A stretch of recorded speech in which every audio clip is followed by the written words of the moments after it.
the reverse Genesis, and the obliviousness of men.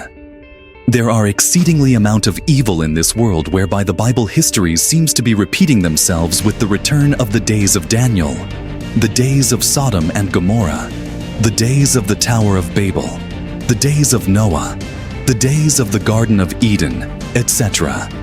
In the beginning, God created the heavens and the earth and everything in it.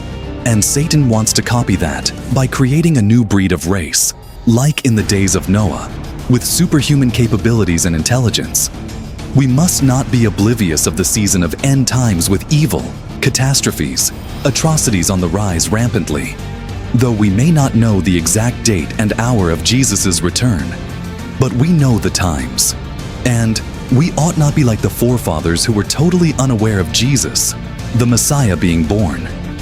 And until the day he died on the cross, then they cognized that truly, Jesus is the Son of God and the promised prophesied Messiah. Matthew chapter 24 verses 36 to 39. No one knows the hour or the day, not even the angels in heaven, not even the Son. Only the Father knows. As it was at the time of Noah, so it will be with the coming of the Son of Man. In the days before the flood, people were busy making lives for themselves.